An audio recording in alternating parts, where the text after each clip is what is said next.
फाल्गुन माह भक्ति का सागर, प्रेम की गहरी धार, हर दिन इसमें लाया पुण्य का अनुपम उपहार। इस पावन मास के दूसरे दिवस की बात निराली, धर्म श्रद्धा और आस्था से जुड़ी है इसकी लाली। ऋषियों का वरदान हो या भक्तों की पुकार, हर कथा में छिपा है शिव कृपा का अपार संभार। हरे कृष्णा, श्री शिवाय नमस्तुभ्यम। तो आइए प्रिय श्रोताओं, सुनते हैं फाल्गुन मास के इस दिन की दिव्य गाथा, जो ले जाए हमें प्रभु के चरणों में और दूर करे हर बाधा। आज दिनांक है 14 फरवरी और दिन है शुक्रवार। आज फाल्गुन मास का दूसरा दिन है। इससे पहले फाल्गुन मास के पहले दिन की कथा सुनने के लिए आप सभी का बहुत बहुत धन्यवाद। तो चलिए शुभारंभ करते हैं आज की कथाओं का। और हर बार की तरह आज भी वीडियो को लाइक करके कमेंट करना बिल्कुल मत भूलिएगा। एक बार देवराज इंद्र सहित देवताओं ने भगवान शिव की परीक्षा लेनी चाहिए। तब वो देवों के गुरु बृहस्पति के साथ कैलाश पर्वत पर जा पहुंचे। भगवान शिव ने अपनी आत्मिक शक्ति के बल पर जान लिया कि ये लोग मेरी परीक्षा लेने आ रहे हैं, इसलिए उन्होंने एक अवधूत का वेश धारण कर लिया और उनके मार्ग में आ खड़े हुए। देवराज इंद्र इस बात से अनभिज्ञ थे। तब इंद्र ने उन्हें राह से हट जाने का संकेत किया, किंतु अवधूत वेशधारी शिवजी अपने स्थान पर खड़े रहे। ये देखकर इंद्र को क्रोध आ गया। कहने लगे, अरे हट रास्ते से, जानता नहीं मैं कौन हूं? हट जा, नहीं तो वज्र से तेरे टुकड़े टुकड़े कर दूंगा। धमकी सुनकर अवधूत वेशधारी शिवजी को क्रोध आ गया। उन्होंने जोर से एक हुंकार भरी, जिसे सुनकर चारों दिशाएं कांप उठी। गुरु बृहस्पति तुरंत भांप गए कि ये अवधूत वास्तव में और कोई नहीं बल्कि स्वयं भगवान शिव हैं। तब उन्होंने इंद्र को संकेत करके कहा, क्या अनर्थ कर रहे हो सुरेंद्र? तुम भगवान शिव को नहीं पहचान रहे? अरे ये तो साक्षात भगवान शिव हैं। तब इंद्र को अपनी भूल का ज्ञान हुआ और वह तुरंत भगवान शिव के चरणों में गिरकर क्षमा मांगने लगा। कहने लगा कि क्षमा करें भगवान, मुझसे पहचानने में भूल हो गई। गुरु बृहस्पति ने भी कहा, हाँ प्रभु, देवेंद्र को क्षमा कर दीजिए, ये आपको पहचान नहीं पाए थे और अनजाने में ही इन्होंने आपको अपशब्द भी कह दिए, क्षमा कीजिए प्रभु। गुरु बृहस्पति के अनुनय विनय करने पर भगवान शिव ने इंद्र को क्षमा कर दिया। फिर इस घटना के कुछ दिनों के बाद एक विलक्षण चमत्कार हुआ। समुद्र तट पर गंगा सागर के किनारे एक बालक रेत में पड़ा हुआ रुदन कर रहा था। उसके गले से इतना प्रलयंकारी रुदन फूट रहा था कि उससे चारों दिशाएं कांपने लगी। देव दानव दैत्य सब घबरा गए। वायु थम सी गई। घबराए हुए देवता इंद्र सहित पितामह ब्रह्मा के पास पहुंचे और उनसे कहा, पितामह, सागर संगम पर एक अद्भुत बालक रेत में पड़ा रो रहा है और वो इतनी जोर जोर से रुदन कर रहा है कि देवों में तो भय छा गया है। कृपया चलकर इस संकट को दूर कर दीजिए। फिर पितामह ब्रह्मा इंद्र आदि देवताओं के साथ सागर संगम पर पहुंचे।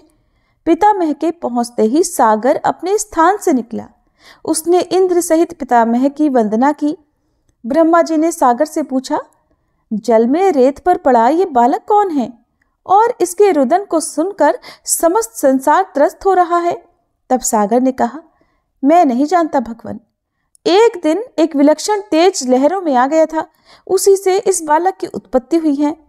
ऐसा कहकर सागर ने बालक को गोद में उठाया और ब्रह्मा जी की गोद में दे दिया। ब्रह्मा जी की गोद में आते ही बालक ने रोना बंद कर दिया और कुछ ही देर में अचानक बालक की बाहें आगे बढ़ीं। उसकी दोनों बाहों ने ब्रह्मा जी का गला पकड़ लिया। ये देखकर अन्य सभी देवता स्तंभित हो उठे। ब्रह्मा जी ने अपना गला छुड़ाने का प्रयास किया, किंतु बालक के हाथों की पकड़ और मजबूत हो गई। फिर अचानक बालक ने उनका गला छोड़ दिया और मुस्कुराने लगा। तब ब्रह्मा जी अपना गला सहलाते हुए बोले, अरे इस बालक का नाम क्या है सागर? ये तो अभी से बड़ा बलशाली है। तब सागर ने कहा, इसका अभी नामकरण नहीं हुआ है पितामह, आप ही इसका कोई नाम रख दीजिए। तब ब्रह्मा जी बोले, मैं इसका नाम जलंधर रखता हूं और आज से ये तुम्हारा ही पुत्र कहा जाएगा। बालक का नामकरण करके सागर के हाथों में सौंपकर पितामह सहित सभी देवता अपने अपने धाम लौट गए। अब बालक कुछ बड़ा हुआ तो पितामह की आज्ञा से आचार्य शुक्र ने उसे शिक्षा देनी आरंभ कर दी। देखते ही देखते वह बालक युवक बन गया। गुरु शुक्राचार्य ने उसे दैत्यों का सम्राट बना दिया और कालनेमी नामक एक असुर की वृंदा नामक कन्या से उसका विवाह भी करा दिया। जलंधर महाबलवान सिद्ध हुआ। देखते ही देखते उसने समस्त सागर के द्वीपों पर अपना शासन स्थापित कर लिया। उसकी पत्नी वृंदा ने हर मामले में उसके साथ भरपूर सहयोग किया। वृंदा एक सती स्त्री थी।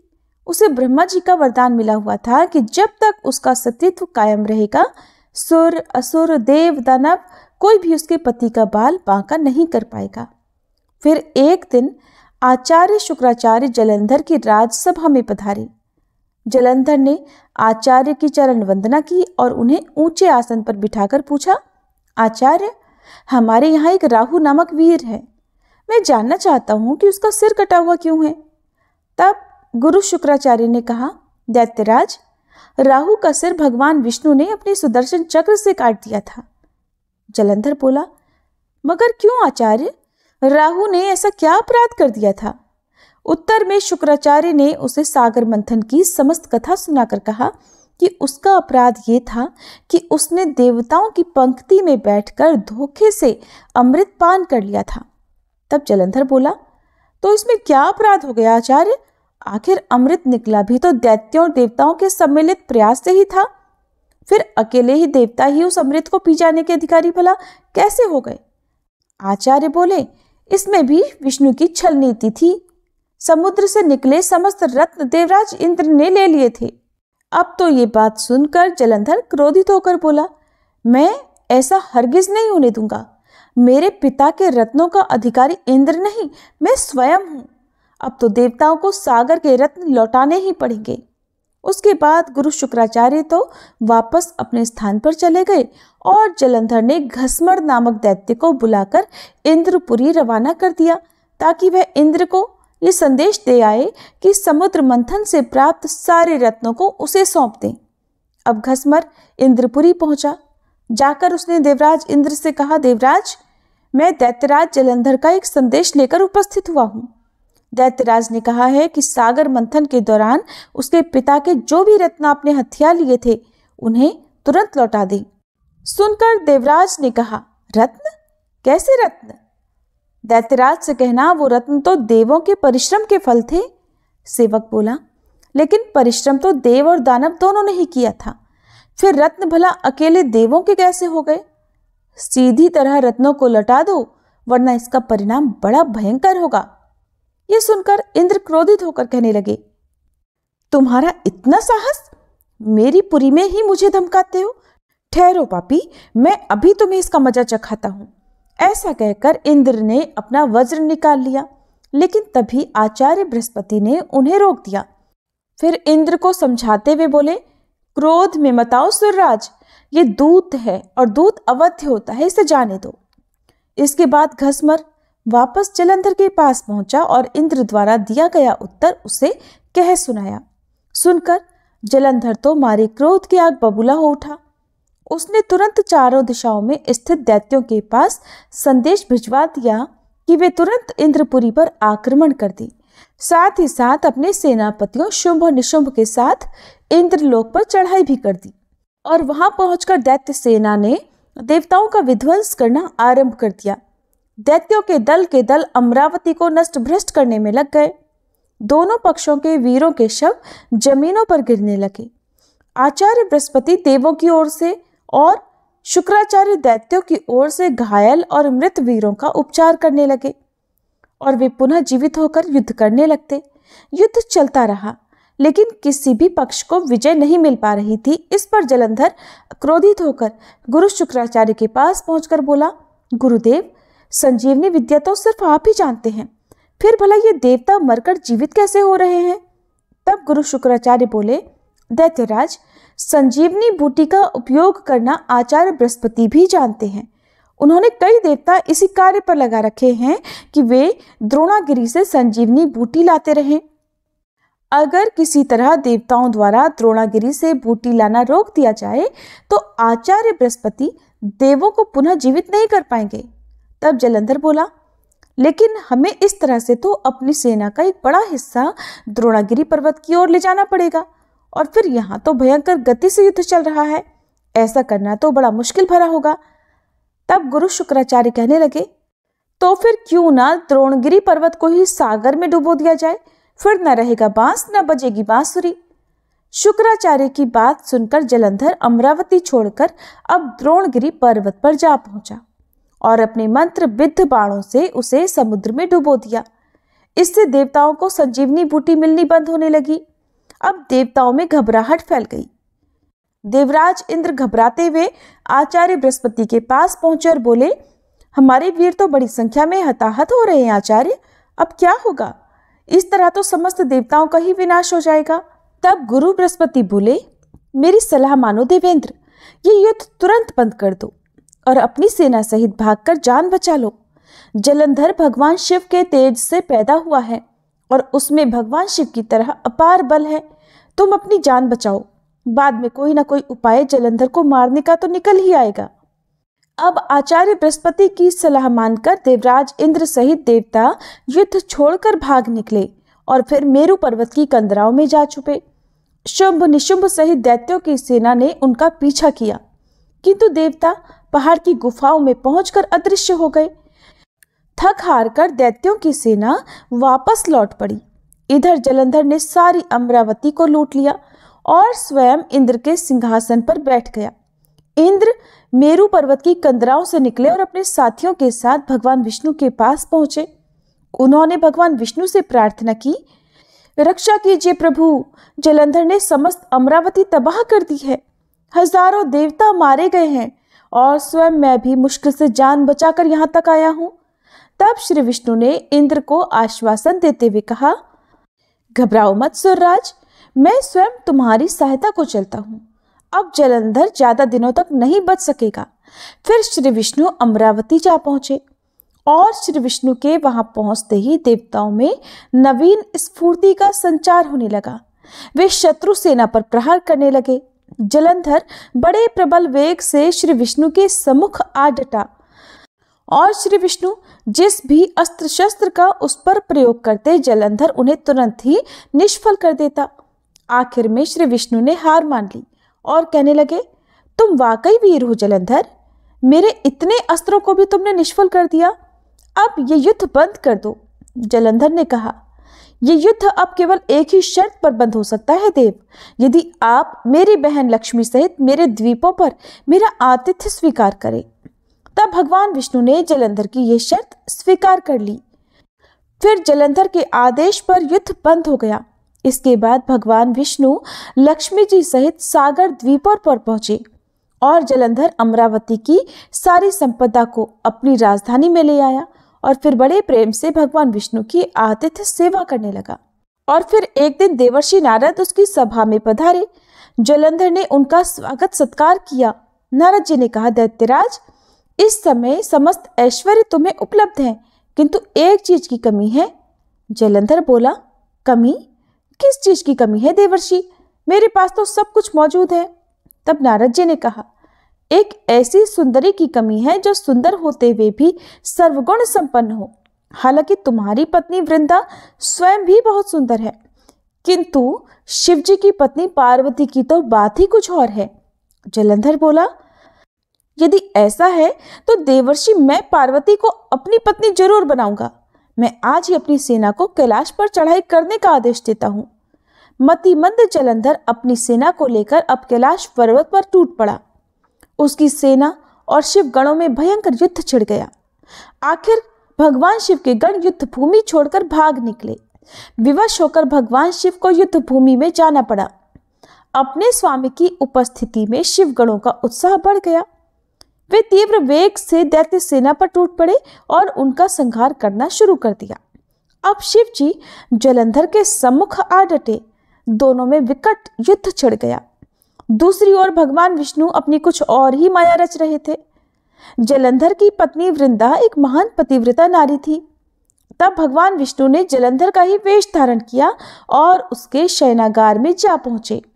फिर उन्होंने वृंदा का आलिंगन किया, लेकिन वृंदा को यह आभास हो गया कि उसके पति का वेशधारी ये व्यक्ति उसका पति नहीं है, इसलिए वह कड़क कर बोली, कौन है तू?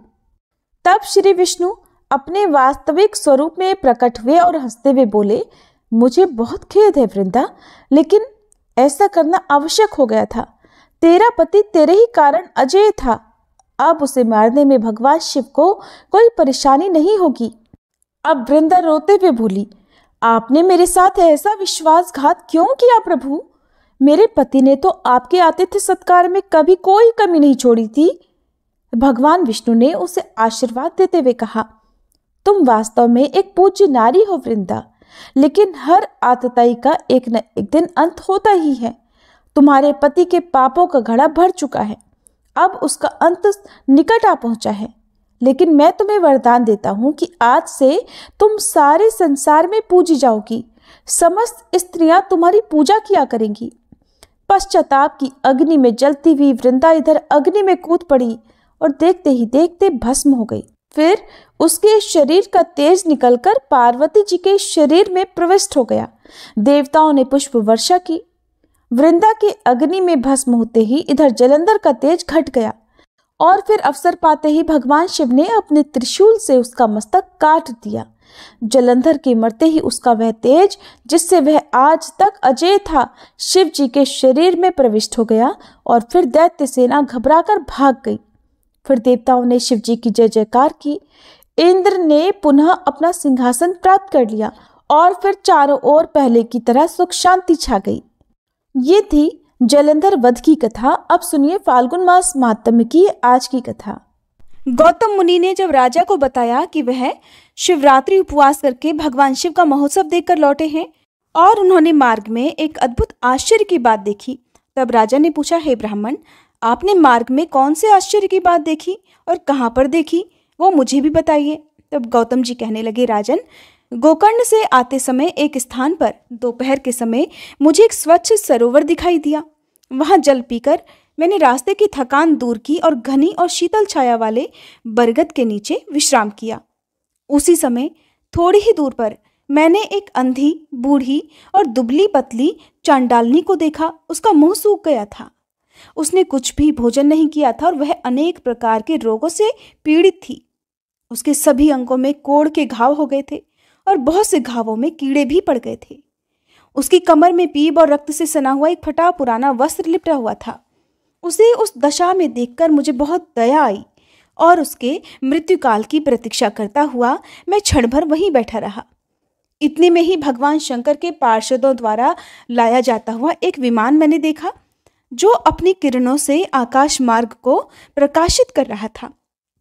तब मैंने शीघ्र ही समीप जाकर आकाश में खड़े हुए उन शिवगणों से पूछा, आप लोगों को नमस्कार है। मैंने आप लोगों को पहचान लिया है। आप सभी महादेव जी के चरणों के सेवक हैं। आपने इस समय जो यहाँ आने का कष्ट उठाया है, वह आपकी यात्रा संपूर्ण लोगों की रक्षा करने के लिए हुई है या आप लोगों को कोई विनोद सूझा है? कृपा करके मुझे बतलाइए, आप यहाँ किस लिए पधारे हैं? तब शिवजी के दूत बोले, मुने, ये सामने जो बूढ़ी चंडालनी मर रही है, इसी को ले जाने के लिए भगवान शिव ने हमें आदेश दिया है। ये सुनकर मैंने पूछा, अहो, ये महापापात्मा घोर चंडालनी इस दिव्य विमान पर बैठने की अधिकारी कैसे हो सकती है? ये तो जन्म से लेकर जीवन भर प्रायः अपवित्रता में ही डूबी रही, पाप मग्ना और पाप का अनुगमन करने वाली है। इस दुराचारणी को आप लोग शिवलोक में क्यों ले जाना चाहते हैं? इसने तो कभी भी शिवजी का पंचाक्षर मंत्र नहीं जपा, शिवजी का पूजन नहीं किया और न कभी भगवान शंकर का ध्यान ही किया है। सत्संग से सदा दूर रहने वाली इस अत्यंत क्रोधी स्वभाव वाली स्त्री को आप लोग भगवान शिव के लोक में कैसे ले जाना चाहते हैं? अहो, ईश्वर की इस लीला का रहस्य देहधारियों की समझ में आना कठिन है, जिसमें पापात्मा प्राणी भी दया करके परम पद में पहुंचाए जाते हैं। मेरे ऐसा कहने पर देवाधिदेव भगवान शिव के दूत इस प्रकार कहने लगे, महामते, ये कर्मों के परिपाक से प्राप्त होने वाली गति देखो, जो कि एक नीच से नीच नारी भी आज रोग शोक से रहित परम धाम पर आरूढ़ हो रही है। इसने पूर्व जन्म में अन्न दान नहीं किया था, अतः भूख प्यास आदि क्लेशों से यहाँ पीड़ित हो रही है। इसने जो मदिरा के नशे में अंधी होकर बड़ा भयंकर पाप कर डाला था, उसी के फल से ये जन्म से ही अंधी हो गई। पूर्व जन्म में इसने जानबूझकर गाय के बछड़े को खाया था, इसलिए इस जन्म में यह अतिशय निंदित चांडालनी हुई। इसने सदाचार का मार्ग त्याग कर पूर्व जन्म में व्यभिचार के मार्ग को अपनाया था। उसी अकथनीय पाप से इस जन्म में यह दुराचारिणी और दुर्भाग्यवती हुई है। विधवा होकर भी इसने दूसरे पति का आलिंगन किया। उसी महान पाप के कारण इसके शरीर में कोढ़ के बहुत से घाव हो गए हैं। इसने काम वेदना से व्याकुल होकर स्वेच्छानुसार शूद्र से रमण किया था। उस पाप के कारण इसे महारक्त पीप और कोढ़ों से पीड़ित होना पड़ा है। इसने कभी भी उत्तम व्रतों का पालन नहीं किया, यज्ञ पूजा नहीं की, कुआं आदि खुदवाने या बगीचे लगाने का काम भी नहीं किया। उसी पापों से ये सब प्रकार के भोग साधनों से रहित होकर दुख पा रही है। पूर्व जन्म में इस मूर्ख स्त्री ने मदिरा पान किया था। उसी पाप से यह महायक्षमा की पीड़ा और हृदय शूल से तड़प रही है। मुनिश्रेष्ठ, विवेकी महात्मा यहीं पर सब मनुष्यों में उनके संपूर्ण पाप चिन्ह देखते हैं। यहाँ पर जो बहुत से रोगों द्वारा पीड़ित और पुत्र तथा धन से हीन हैं, जो दुष्ट लक्षणों से क्लेश पाने वाले और लाज छोड़कर भीख मांगने वाले हैं, वस्त्र, अन्न, पान, शैया, भूषण और अभ्यंग आदि से वंचित, कुरूप, विद्याहीन, विकल अंगों वाले अर्थात लूले लंगड़े आदि, कुत्सित भोजन करने वाले, दुर्भाग्यवान, निंदित और दूसरों के सेवक हैं, ये सभी अपने पूर्व जन्म में बड़े भारी पापी रहे हैं। इस प्रकार यत्नपूर्वक विचार करके और संसार के मनुष्यों की दशा देखकर विद्वान पुरुष कभी भी पाप नहीं करता। अगर करे तो वह आत्मघाती है। जीव का ये मनुष्य शरीर अनेक प्रकार के सत्कर्मों का एकमात्र साधन है। इसके द्वारा सदा शुभ कर्मों का ही सेवन करे, पाप कर्मों को सदा के लिए सर्वदा सर्वथा त्याग दे। सुख की इच्छा रखने वाले को पुण्य करना चाहिए। मनुष्य का ये शरीर अत्यंत दुर्लभ है। इसे पाकर जो कोई भी अपना हित चाहने वाला मनुष्य एकमात्र भगवान शिव की शरण लेता है, एक चित्त होकर उन्हीं का ध्यान करता है, वह समस्त पापों से तर जाता है। पहले इस दुराचारिणी स्त्री के मुख से असावधानी में शिवजी का नाम उच्चारित हुआ है। श्री गोकर्ण क्षेत्र में शिवरात्रि को उपवास करके रात में इसने जागरण किया और शिवजी के मस्तक पर बिल्वपत्र चढ़ाया है। उसी का जो उत्तम फल है उसे ये आज भोगने जा रही है। ये सब तुम अपनी आंखों से देख रहे हो। गौतम जी कहते हैं, राजन, इस प्रकार कहकर उन शिवदूतों ने उस चंडाल की योनि से जीव को खींचकर उसे दिव्य तेज से संपन्न कर दिया। उस नारी को दिव्य शरीर की प्राप्ति हुई और वह तेज की राशि से उद्भासित हो उठी। इसके बाद भगवान शिव के दूतों ने प्रसन्न होकर उसे विमान पर बिठा लिया। वह परम उदार रूप और लावण्य से सुशोभित तथा दिव्य रूप धारण करने वाली हो गई। उसकी देह से सब ओर दिव्य सुगंध और दिव्य प्रकाश फैल रहे थे। वह विमान पर बैठी हुई शिवजी के चरणारविंदों का स्मरण कर रही थी। उसे वे पार्षद भगवान महादेव जी के पास ले गए। उस समय सब लोकपाल आश्चर्यचकित होकर ये सब देख रहे थे। राजन, गिरिजापति भगवान शंकर के प्रति लेश मात्र भक्ति का ये अत्यंत आश्चर्यजनक महात्म्य मैंने तुम्हें बताया है, जो समस्त पाप राशि का नाश करने वाला है। राजा ने पूछा, भगवान, परमेश्वर शिव का ये उत्तम लोक कैसा है? अगर आपकी मुझ पर दया है तो मुझे शिवलोक का भी लक्षण बताइए। तब गौतम जी बोले, राजन, ब्रह्मा आदि देवेश्वरों के लोकों में भी जो अत्यंत दुर्लभ आनंद है, वह जिस दिव्य धाम में नित्य निरंतर विद्यमान रहता है, वही परमेश्वर शिव का लोक है, जहाँ सब लोकों को लांघ कर जाना होता है, जिसमें दिव्य प्रकाश स्थित है तथा जहाँ अविद्या में अंधकार का कहीं लेश मात्र भी संयोग नहीं है, वही परमेश्वर शिव का लोक है। जहाँ काम, क्रोध, लोभ और मद आदि विकार निवास नहीं करते और जहाँ जन्म आदि अवस्थाएं नहीं प्राप्त होती, वह परमेश्वर शिव का लोक है। जो लोग भगवान शिव की भक्ति से परिपूर्ण हैं, वे ही उस दिव्य धाम में जाते हैं। जो भगवान शंकर की कथा सुनने और कहने में प्रसन्नता का अनुभव करते हैं, केवल शांति में जिनकी स्थिति है और जो सब प्राणियों के अकारण सुहृद और मोह रहित हैं। वे संसार चक्र को लांघकर भगवान शंकर के आनंदमय धाम को पाकर सुखी होते हैं। राजन, इसी प्रकार तुम भी गोकर्ण क्षेत्र में भगवान शंकर के स्थान पर जाकर उनके दर्शन से समस्त पाप राशि का निवारण करो और धन्य धन्य हो जाओ। वहां सब समय में स्नान करके महाबल शिव की पूजा करो और शिव चतुर्दशी को एकाग्रता पूर्वक उपवास करके रात्रि में जागरण तथा बिल्वपत्र द्वारा भगवान शंकर का पूजन करो। इससे तुम सब पापों से मुक्त होकर शिवलोक को प्राप्त हो जाओगे। ऐसा कहकर मुनिवर गौतम प्रसन्नता पूर्वक मिथिलापुरी को चले गए और राजा मित्र सह गोकर्ण क्षेत्र में आ गए। वहां महाबल नाम से प्रसिद्ध महादेव जी का दर्शन और पूजन करने से उनकी समस्त पाप राशि धुल गई। उन्होंने भगवान शिव के परम धाम को प्राप्त कर लिया। जो मनुष्य भगवान शिव की इस मनोहर कथा को प्रतिदिन भक्ति पूर्वक सुनता अथवा सुनाता है, वह भी परम गति को प्राप्त होता है। श्री सूत जी कहते हैं, भगवान शिव गुरु हैं, शिव देवता हैं, शिव ही प्राणियों के बंधु हैं, शिव ही आत्मा और शिव ही जीव हैं। शिव जी से भिन्न दूसरा कुछ भी नहीं है। भगवान शिव के उद्देश्य से जो कुछ भी दान, जप और होम आदि किया जाता है, उसका फल अनंत बताया गया है।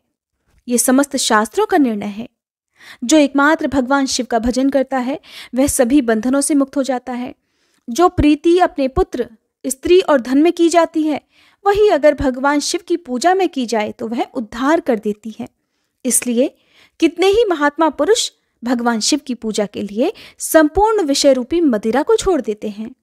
वही जिह्वा सफल है जो भगवान शिव की स्तुति करती है। वही मन सार्थक है जो शिव जी के ध्यान में लीन होता है। वे ही कान सफल हैं जो उनकी कथा सुनने के लिए सदा उत्सुक रहते हैं। और वे ही दोनों हाथ सार्थक हैं जो शिव जी की पूजा किया करते हैं। वे नेत्र धन्य हैं जो महादेव जी की पूजा का दर्शन करते हैं। वह मस्तक धन्य है जो शिव जी के सामने झुक जाता है। वे पैर धन्य हैं जो भक्ति पूर्वक शिव जी के क्षेत्रों में सदा भ्रमण करते हैं। जिसकी संपूर्ण इंद्रियां भगवान शिव के कामों में लगी रहती हैं, वह संसार सागर के पार हो जाता है और भोग तथा मोक्ष प्राप्त कर लेता है।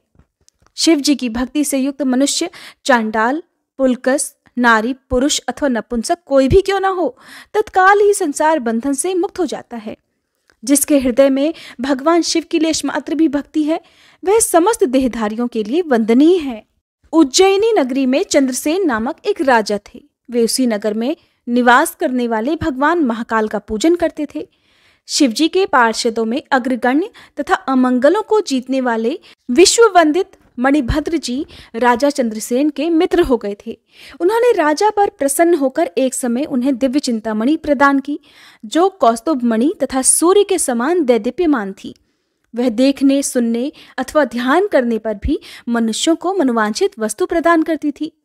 राजा उस चिंतामणि को कंठ में धारण करके जब सिंहासन पर बैठा करते थे, तब देवताओं में सूर्य नारायण की तरह उनकी शोभा हुआ करती थी।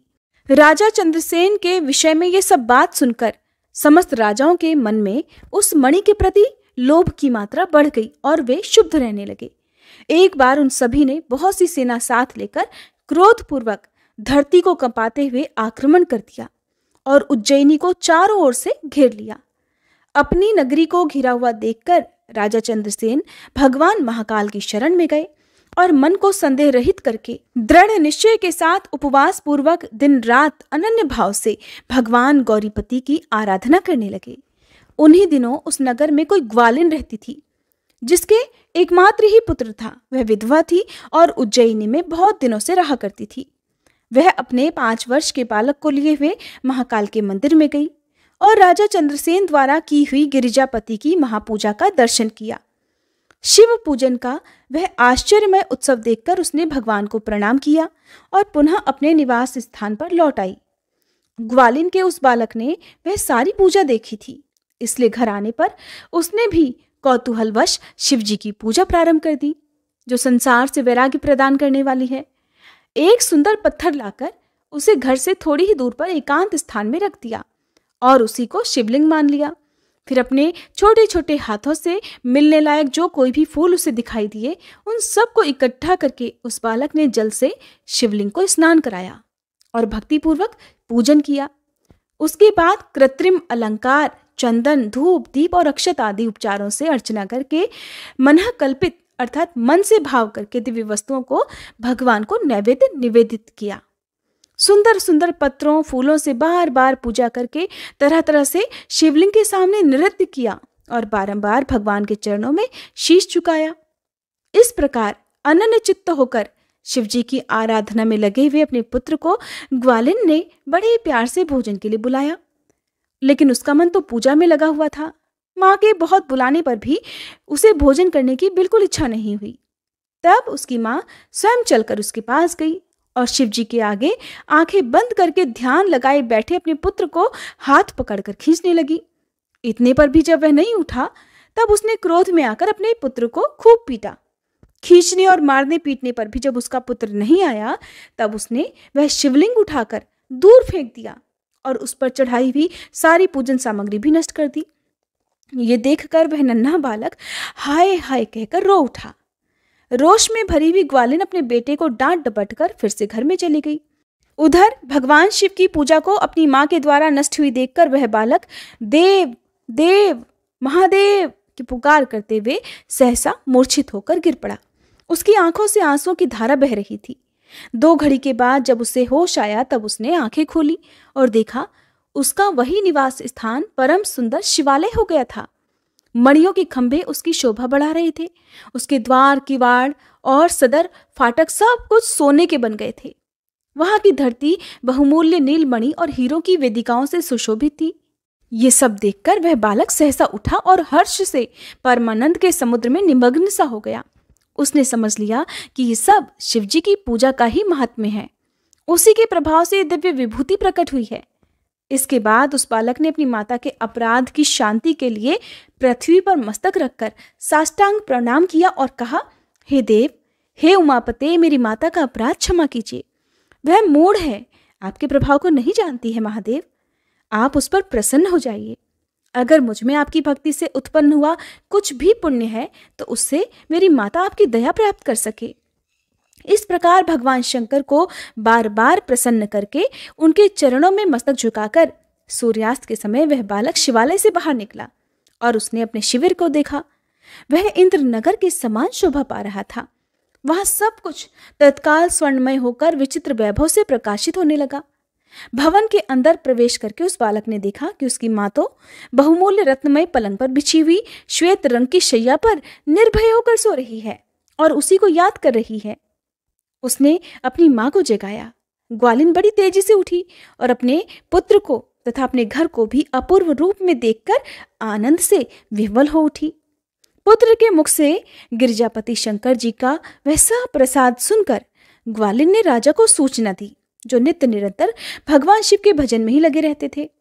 राजा अपना नियम पूरा करके रात में अचानक वहां आए और ग्वालिन के पुत्र का वह प्रभाव जो शंकर जी के संतोष से प्रकट हुआ था उसे देखा। स्वर्णमय शिव मंदिर, रत्नमय शिवलिंग और सुंदर मणिमाणिक्यों से जगमगाता हुआ ग्वालिन का सुंदर महल देखकर राजा चंद्रसेन पुरोहित और मंत्रियों के साथ 2 घड़ी तक आश्चर्यचकित होकर परमानंद में डूबे रहे। उसके बाद उन्होंने आंखों से प्रेम की आंसू बहाते हुए ग्वालिन के उस बालक को हृदय से लगा लिया। भगवान शिव के इस अद्भुत महात्म्य की चर्चा समस्त पुरवासियों में बड़ी तेजी से फैली और यही सब कहते सुनते वह रात मानो क्षण भर में ही बीत गई। युद्ध के लिए आए हुए नगर को उधर चारों ओर से घेरकर राजाओं ने भी प्रातःकाल अपने दूतों के मुख से ये परम अद्भुत समाचार सुना। सुनते ही उनके मन से वैरभाव निकल गया। उन सभी राजाओं ने, जो कि राजा से युद्ध करने के लिए आए थे, सहसा हथियार डाल दिए और चकित होकर महाराज चंद्रसेन की आज्ञा से नगर में प्रवेश किया। उस रमणीय नगरी में प्रवेश करके भगवान महाकाल को प्रणाम करने के बाद सब राजा उस ग्वालिन के घर पर आए। वहां राजा चंद्रसेन ने आगे बढ़कर उनका स्वागत किया। वे बहुमूल्य आसनों पर बैठे हुए और प्रीतिपूर्वक विस्मित और आनंदित हुए। गोप बालक पर कृपा करने के लिए स्वतः प्रकट हुए शिवालय और शिवलिंग का दर्शन करके सभी राजाओं ने भगवान शिव को अपनी उत्तम बुद्धि समर्पित की और उनमें भक्तिपूर्वक मन लगाया।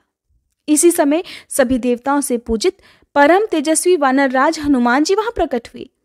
उनके आते ही सब राजाओं ने बड़ी तेजी से उठकर भक्ति भाव से विनीत होकर उन्हें प्रणाम किया।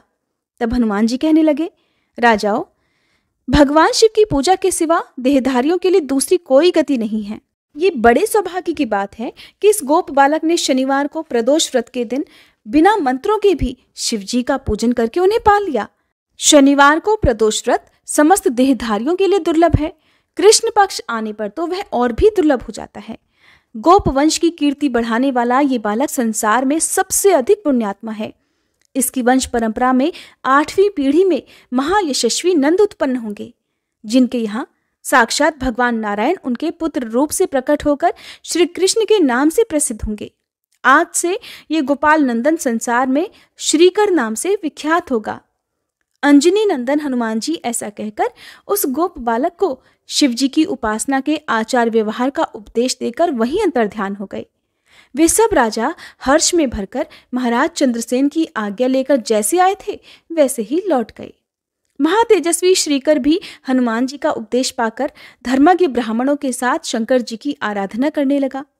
समयानुसार भक्त श्रीकर गोप तथा राजा चंद्रसेन दोनों ने भक्तिपूर्वक शिव जी की आराधना करके परम पद प्राप्त किया। ये परम पवित्र उपाख्यान कहा गया। यह गोपनीय रहस्य है, सुयश और पुण्य समृद्धि को बढ़ाने वाला है तथा गौरीपति भगवान शिव के चरणारविंदों में भक्ति भाव को बढ़ाने वाला और पापों का नाश करने वाला है। जय भोलेनाथ। आज के अध्याय में बस इतना ही। इसके आगे का वृतांत आप सभी अगले अध्याय में जरूर सुनिएगा।